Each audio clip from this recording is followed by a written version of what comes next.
अस्सलामु अलैकुम वरहमतुल्लाहि वबरकातुहू।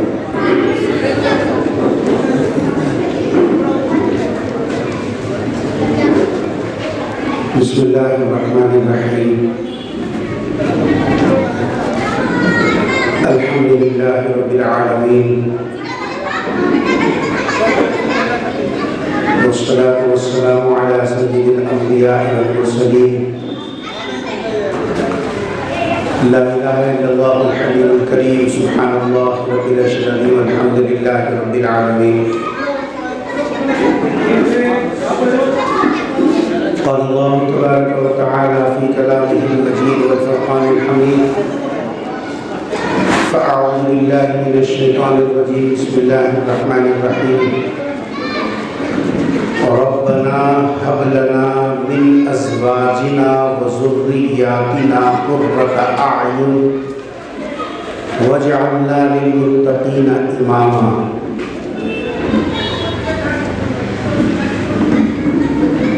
क़ाल नबी सल्लल्लाहु अलैहि वसल्लम अक्रिमू औलादकुम व अहसिनू आदाबहुम औ कमा क़ाल अलैहि सलातु वस्सलाम।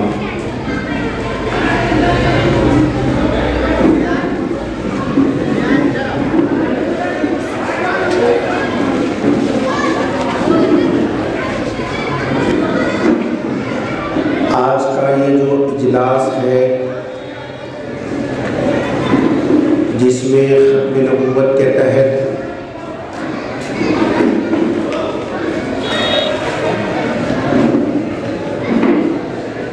तहरीरी मुसाबका रखा गया,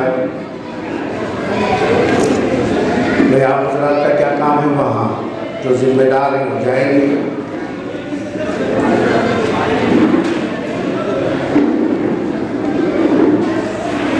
जो तहरीरी मुसाबका रखा गया उसमें अल्हम्दुलिल्लाह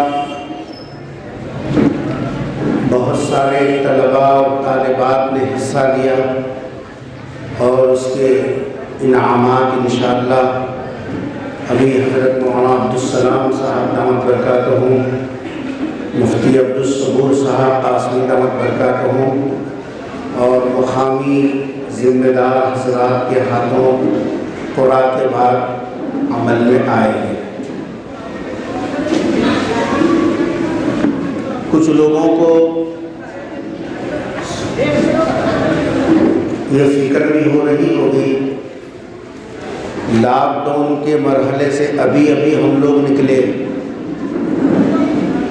और ये चंद दीवाने जुनूनी किस्म के उलमा और हुफ़्फ़ाज़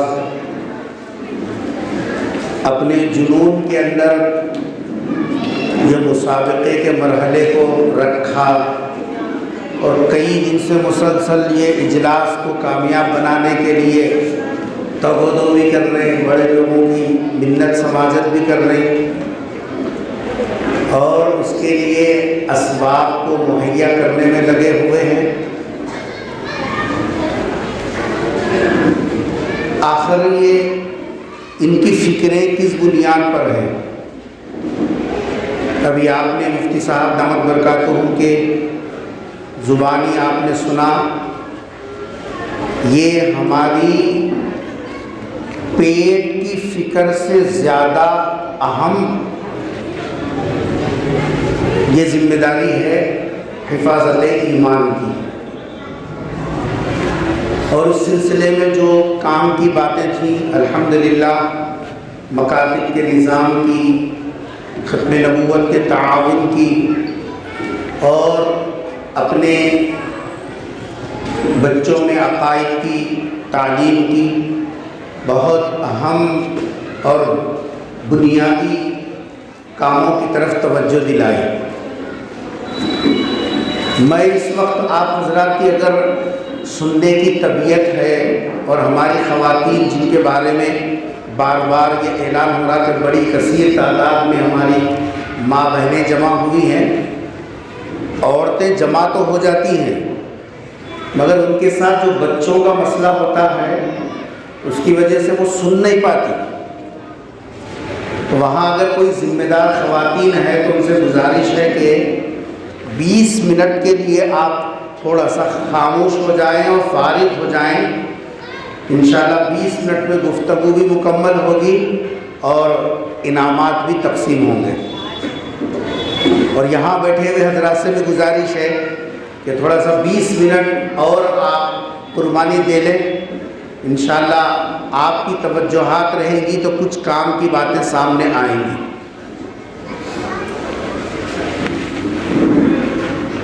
देखो, हम सब मुसलमान हैं, बल्कि यूँ कहना चाहिए माँ पेट मुसलमान हैं। कलमा पढ़ने वाली माँ के पेट से जन्म लिए हम लोग। क्या भाई ऐसी शैली? हम जब दुनिया में आए तो हमारी माँ अल्हम्दुलिल्लाह कलमा पढ़ने वाली साहबे ईमान, बाप भी साहबे ईमान और माँ भी साहबे ईमान, जो बोल सकते ओरिजिनल मुसलमान, एक नंबर के। हम दुनिया में आए हैं तो अल्हम्दुलिल्लाह माँ पेट मुसलमान हैं। हमारे को पकड़ के कोई कलमा पढ़ाने की ज़रूरत पेश नहीं आई, ना तरगीब देने की ज़रूरत पेश आई। सवाल ये है कि जब कलमा पढ़ने वाली माँ के पेट से जन्म लिए और उसी कलमा पढ़ने वाली माँ के गोद में पले बड़े, बचपना, लड़कपन, जवानी, जी शादियाँ हो गए, हमारे बच्चे हो गए, उसी माहौल में हम लोग ज़िंदगी गुजार रहे हैं, उसके बावजूद ये खराबियाँ हमारे घरों में आई कहाँ से? कि नबी तो नहीं आ सकते, रसूल आ सकते। अगर आखिरी नबी आएंगे भी तो हिंदुस्तान में आएंगे, मोहम्मद सल्लल्लाहु अलैहि वसल्लम के बाद अगर नबी आएंगे भी तो हिंदुस्तान में आएंगे।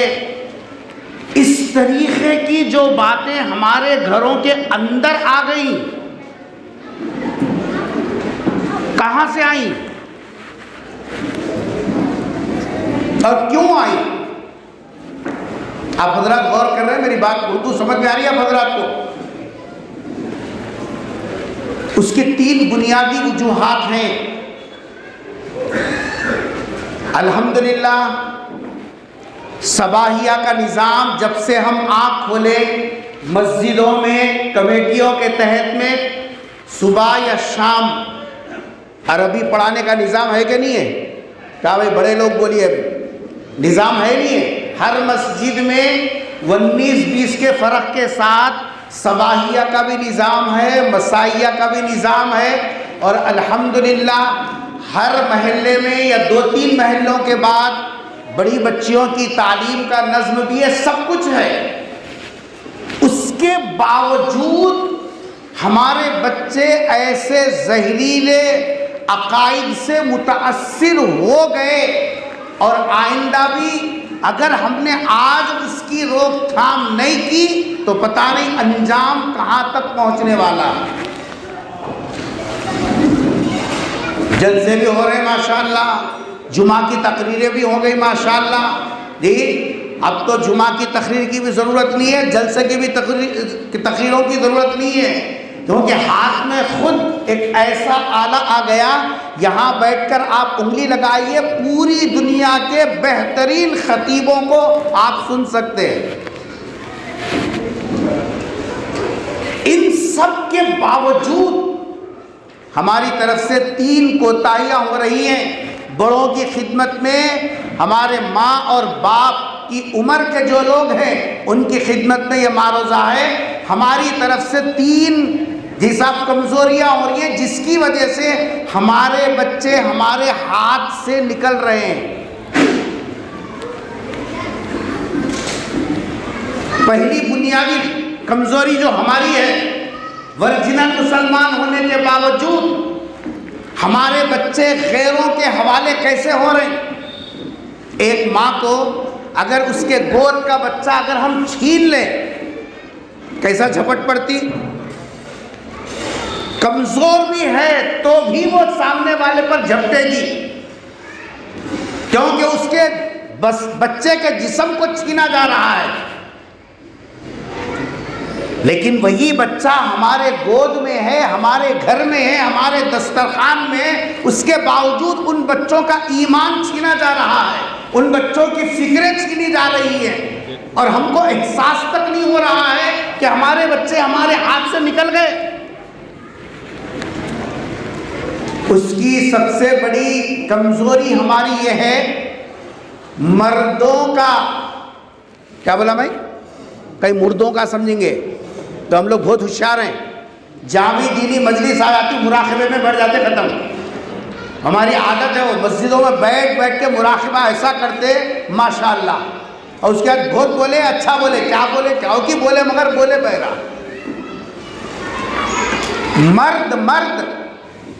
मर्दों का हद से ज़्यादा घरों से बाहर रहना, अपने बच्चों को वक्त नहीं दे रहे। ये हमारी सबसे बुनियादी कमजोरी है। अब भाई रोटी रोजी का मसला, पेट की आग का मसला किसको नहीं है, कब तक नहीं है? पैदा हुए जब से लेके खबर के गड़े में गए तक सबके लिए रोजी रोटी का मसला लगा हुआ है।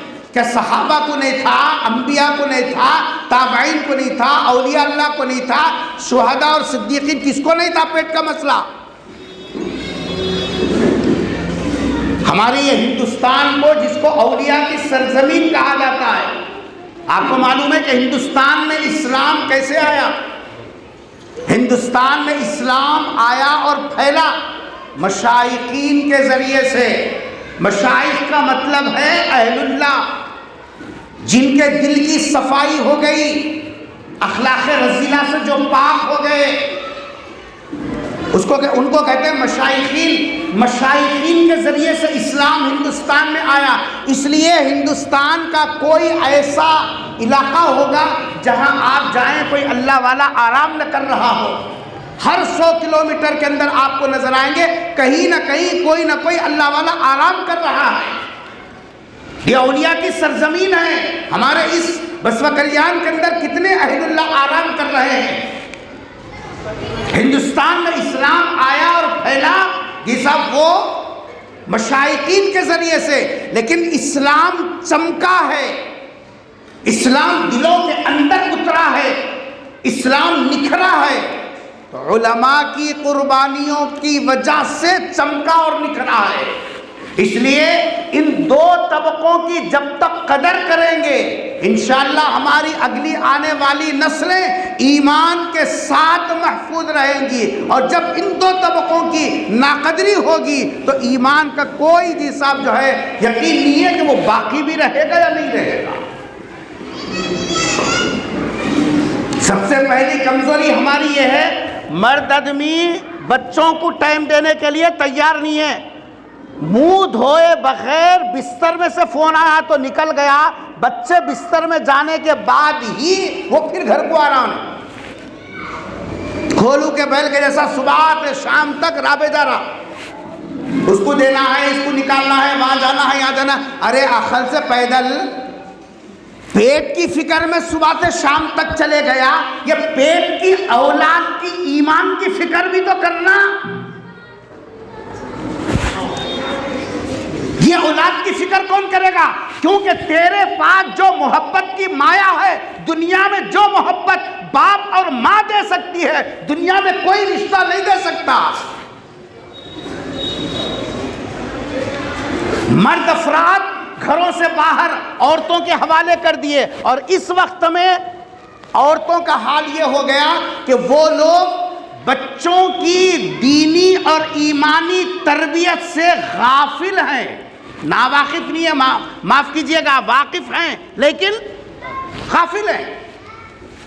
अब तो पहले तो टीवी के सीरियल थे, अब वो सब चलेगा जमाना। अब तो घरों के अंदर मोबाइल की वबा की वजह से बच्चे घर में हैं, लेकिन माँ बाप होते हुए भी बच्चे लावारिस और यतीमी की जिंदगी गुजार रहे हैं।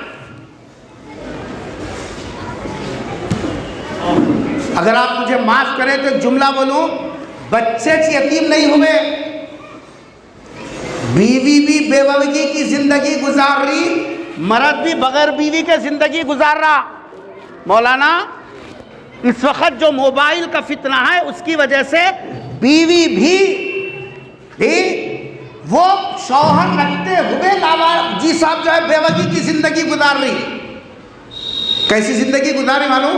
बिस्तर को मर्द भी है, बिस्तर को औरत भी है, बीवी। उन्हें वो फोन ले को उधर मुंडी कर ले को है, इन्हें फोन ले को इधर मुंडी कर ले को है। इन्हें मर्द वो फोन में, ये बीवी उन्हें उधर। मर्द रख को क्या का फायदा है? बेवा है। अरे तेरा फोन तेरी जरूरत है तो तेरी जरूरत कहां तक है उसको हमने कहां तक जगह दी है? और कीजिए। और इसके क्या असरात हो रहे हैं आप बताइए। जो शौहर बीवी एक बिस्तर पे होते हुए बीवी शौहर के बगैर और शौहर बीवी के बगैर है, आखिर अच्छा बुरा कब बोल लेती बाबा? कब बोल लेती? जो जिंदगी इस वक्त हम गुजार रहे हैं, अल्लाह अकबर, पढ़े लिखे बेपढ़े लिखे सब एक हम्माम के हो गए। कोई तकसीम नहीं है इसके अंदर। पढ़े लिखों का हाल भी वही है, बेपढ़े लिखों का हाल भी वही है।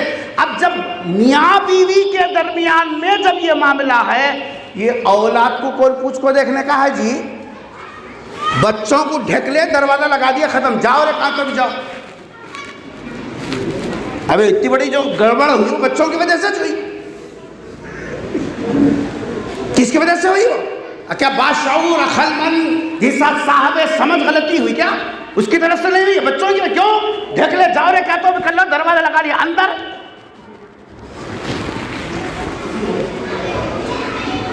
मर्द का घर से बाहर ज्यादा वक्त देना और औरतों का घर में रहते हुए बच्चों से गाफिल हो जाना, ये हमारे बच्चों के तबाह करने का सबसे बड़ा जरिया बन गया। खुराना खरीद को लाओ, मखमल के डब्बे लाओ, चांदी के डब्बे लाओ, लाखों थप्पियां जमा करो, इससे इस्लामी माहौल नहीं बनता। जो बात माँ और बाप जितनी मोहब्बत से अंदर उतार सकते हैं, दुनिया का कोई रिश्ता उतार नहीं सकता। बुल साहब है तो एक थप्पड़ देती, नहीं तो हाथ में लकड़ी पकड़ती, बैठता उठता मुर्गा बना, चलो खत्म, शाम तक मुर्गा चौले। उसको क्या कहता रहा जी, उसकी औलाद है क्या दर्द होने के वास्ते? नहीं पड़े मुर्गा बनाया बोलता हूं। जो मोहब्बत की बोली माँ बोल सकती है, जो मोहब्बत की बोली बाप बोल सकता है, दुनिया में कोई नहीं बोल सकता। अगर ये बच्चे को घर में कुछ वक्त हम अपनी औलाद को वक्त दें, कारोबार जरूर करें, कारोबार से कोई मफर नहीं है, टाइम टेबल निज़ाम, अक़िमिस्सला तरफ़इन नहार व ज़ुलफ़म मिनल लैल इन्नल हसनात युज़हिबुनस सय्यात ज़ालिका ज़िक्रा लिज़्ज़ाकिरीन। क्या है ये? 24 घंटे नमाज मस्जिद में बैठो ये हुक्म नहीं है। वक्त तय कर दिया, वक्त वक्त पे नमाज है, औकात की तरतीब का निज़ाम दिया कुरान ने और कहा कि हर काम तरतीब से करो। खरीफ की मस्जिद की है। हमारी जिम्मेदारी क्या है? हम अपनी औलाद के लिए भी वक्त दें। जब देंगे तो आपको मालूम होगा, बच्चा जब आपसे बात करेगा, माँ जब बच्चे से बात करेगी, माँ बाप दोनों मिलकर बच्चों से बात करेंगे, उनकी ख्यालात, उनकी फिक्रें, उनकी सोच, उनकी जिसाब जो नजरिए वो मालूम होंगे। वरना तो वो बच्चों से सीखेंगे, बाहर से सीखेंगे, सुनी सुना देखेंगे, माँ बाप से नहीं सीखेंगे। बच्चे हर हाल में बिगड़ेंगे। ऐसे 100 जलसे कर लो, कुछ होने का नहीं है। जब तक हम घर में टाइम नहीं देंगे अपने बच्चे के बारे में और अपनी औलाद के बारे में, बच्चों की इस्लाह मुमकिन नहीं है। हमारी जिम्मेदारी है ये। कुछ फैसले हमको करना पड़ेगा। दूसरा काम, दूसरी कमजोरी जो हमारी तरफ से आ रही है वो ये है, हमने अपने बच्चों को पुरतायुश जिंदगी का आदी बना रहे। काम करने का, मेहनत करने का, ये सब मिजाज हम बच्चों का नहीं बना रहे। जो मुंह से निकला वो दे दो बच्चों को, जो मुंह से निकला वो दे दो बच्चों को। बच्चों को चीज़ों के इस्तेमाल का ये सब सलीका नहीं भी आया तो भी बच्चों के हवाले कर देना। हाई फाई जिंदगी का तसव्वुर जब बचपने से देंगे तो ये बच्चे अच्छे और बुरे की तमीज़ कैसे करेंगे, आप बतलाइए। पुराने लोग बोलते थे ठोकर लगने दे, ठोकर लगे तो मालूम होता उसको, बाजार का भाव मालूम होता, तरकारी की थैली का एहसास होता, बाबा लाते सो निवालों का एहसास होता, जरा ठोकर लगने दे बोलते थे।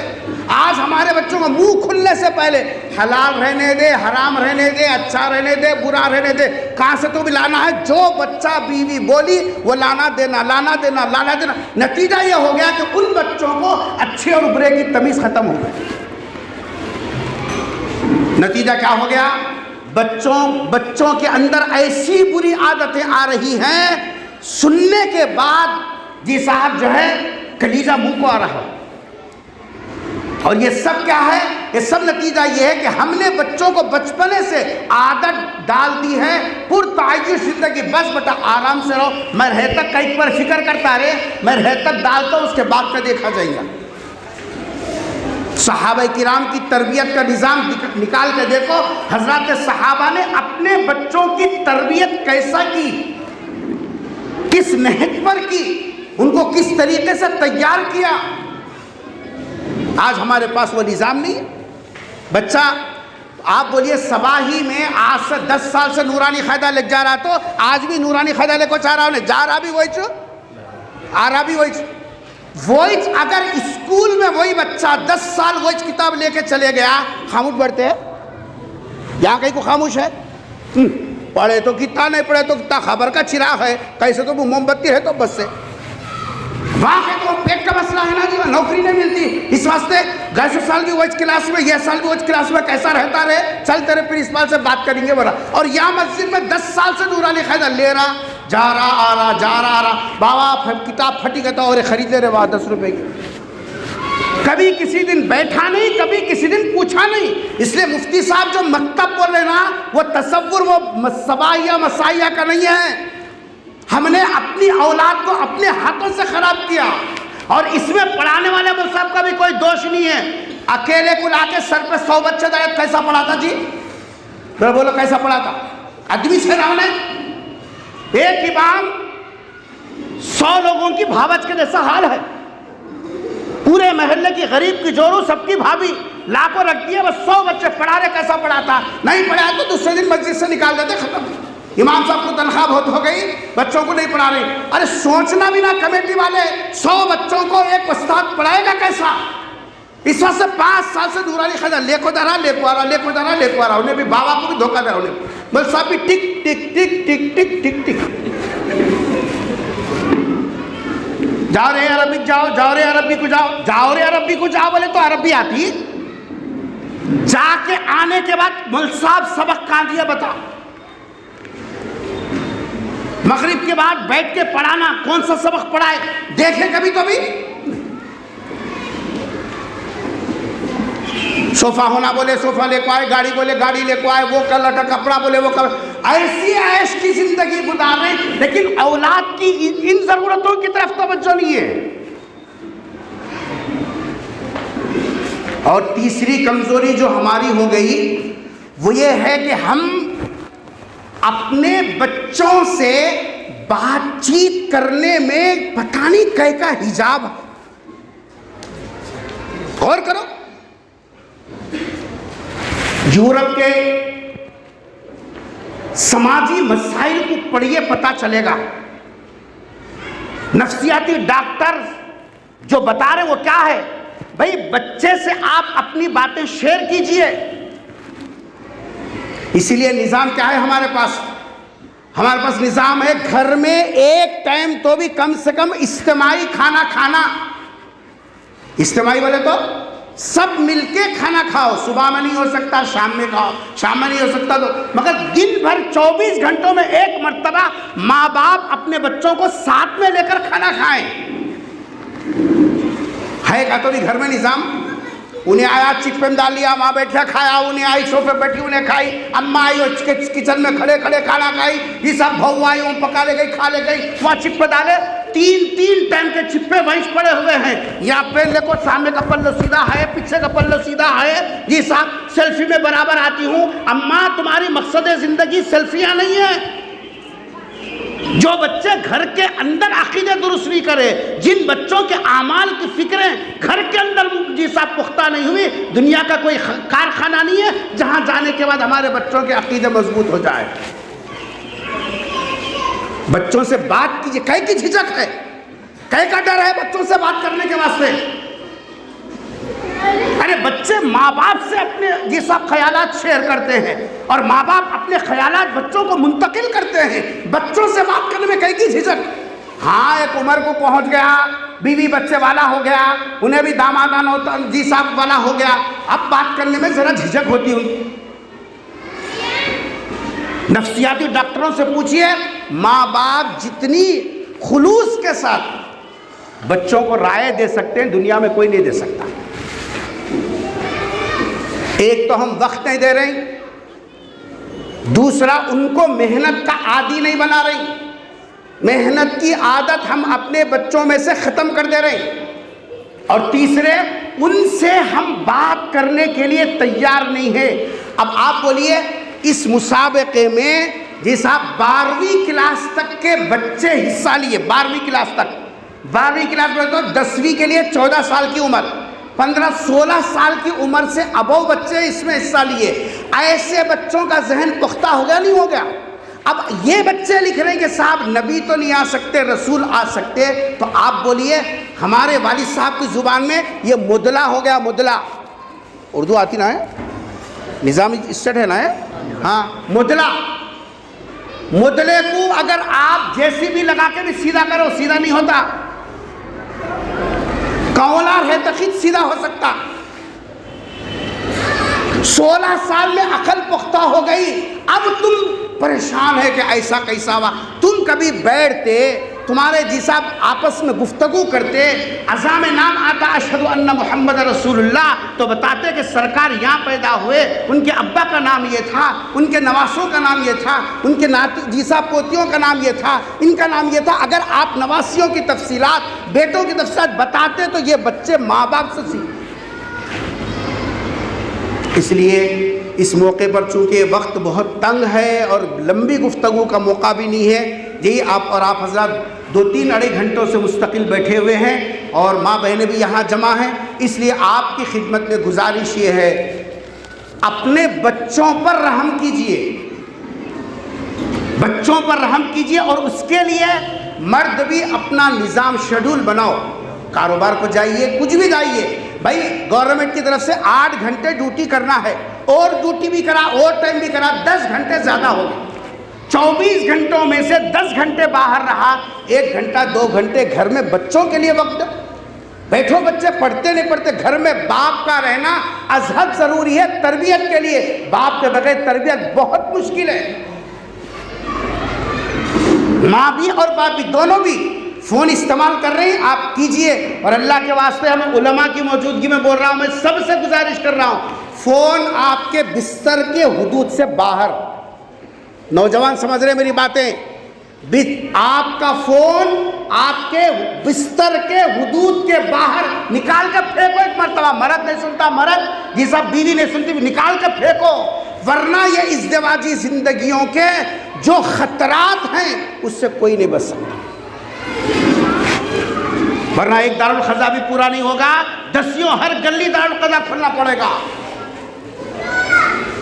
अगली आने वाली नस्लें मुतासिर होंगी इससे। मैं इशारों में बोल रहा हूं आपको। आपका फ़ोन उसके हुदूद, बिस्तर से बाहर कहें, बिस्तर के अंदर नहीं है, इसका ख्याल कीजिएगा। और दूसरे, अपने बच्चों को, चाहे लड़कियां हों लड़के हों, मेहनत की आदत डलवाइए। ये सब पुरतायुश ज़िंदगी अल्लाह दिया, उनके ज़िंदगी में वो खूब कमाएंगे, खूब आराम से रहेंगे, लेकिन हम पहले से उनकी तरबियत मेहनत की, आदत की, जी साहब, उनकी तरबियत हमें से करें कि वो मेहनत करें। मोटा भी आया तो बर्दाश्त कर ले, बारीक भी आया तो खा ले, इसका काम करें। और तीसरा काम ये, अपने बच्चों से बात कीजिए, अपने बच्चों के सर पे हाथ फेरिए, अपने बच्चों को सीने से लगाइए, दुनिया की कोई टैबलेट काम नहीं कर सकती जो काम माँ और बाप अपने बच्चों को सीने से लगाने के बाद होती है। एक मर्तबा अपने बच्चों को अपने सीने से लगा के देखिए, बच्चा कैसा टूट पड़ता है तुम्हारे कदमों पे। आज आके शिकायत करते हैं, पुट्टा नहीं सुन रहा, ससुराल का हो गया, तुम कभी खरीब करे तब ना, ससुराल वाले खरीब करे, खरीब हो गया, तुम खरीब करते तो तुम्हारा होता था। फलीते ला रहे, फलीते जला रहे, नींबुआ लगा रहे, हम ये साहब जो है वो क्या है नारियल ना लगा रहे, अखल से पैदल नारियल नींबुआ से जिस कोई करीब होता। सीने से लगा के देख अपनी औलाद को, किस तरीके से वो माँ बाप का गुलाम, बेदाम गुलाम बनकर रहेगा। दुआ है अल्लाह तबारक व तआला से, ये जो खत्म नबूवत की ये दो दीवाने इस वक्त में काम कर रहे हैं। अभी मुफ्ती साहब सबूर साहब से दौरान सफ़र बात हुई, हुफ़्फ़ाज़ की तादाद ज़्यादा है जो इस काम में जुड़े हुए हैं, और ये इनका ज़ाती पर्सनल मसला नहीं है, लिख के रख लो। अभी मुफ्ती साहब ने फरमाया जो कलमा पढ़ता हो ला इलाहा इल्लल्लाह मुहम्मदुर रसूलुल्लाह, उस पर फर्ज है कि वो पैगम्बर सल्लल्लाहु अलैहि वसल्लम की ज़ात पे होने वाले हर हमले का दिफा करे, चाहे भूखा रहकर करना करेंगे भाई इंशाअल्लाह। ये काम हमारी आखिरत की नजात के साथ साथ दुनिया में इज्जत दिलाने वाला है। जो नबी से जुड़ गया वो अल्लाह दर्जों के एतबार से वो उड़ गया, उसकी रिफ़ातें, उसकी बुलंदियों का कोई तसव्वुर नहीं कर सकता। इसलिए इस जो है खत्म नबूवत के तहत में जो कुछ भी मेहनतें हो रही हैं, इस मेहनतों में लगिए और अपने घरों में वक्त दीजिए, अपने बच्चों का निज़ाम बनाइए, और मकतब का जो निज़ाम मुफ्ती साहब ने बताया वो इंशाअल्लाह अलाहदगी में आप हजरात मस्जिद के तमाम कमेटी के सुदूर और महल्ले के ज़िम्मेदार हजरात अलग बैठिए, फिर मकतब का निज़ाम समझिए, मतलब मकतब का निज़ाम क्या है, किस तरीके से बच्चों को इस मामले में इन्वॉल्व करना है, और किस तरीके से हमारे बच्चों को जी साहब आगे लेके चलना है, उधर की तालीम भी मुतासिर न हो और ये भी ग़िज़ा हमारी बराबर मिलती रहे। अगर हम करेंगे इंशाअल्लाह अगली आने वाली नस्लों की ईमान की हिफाजत की जी साहब हम गारंटी दे सकते हैं। अल्लाह से दुआ है कि अल्लाह तबारक तआला हम सबको अकाबरीन की जी साहब तरबियत में रहकर उनकी हिदायत की रोशनी में काम करने और सलीक़े के साथ काम को आगे बढ़ाने की तौफ़ीक़ नसीब फरमाए। व आखिर दावा अल्हम्दुलिल्लाह रब्बिल आलमीन, जज़ाकल्लाहु खैरा, अस्सलामु अलैकुम व रहमतुल्लाहि व बरकातुहू।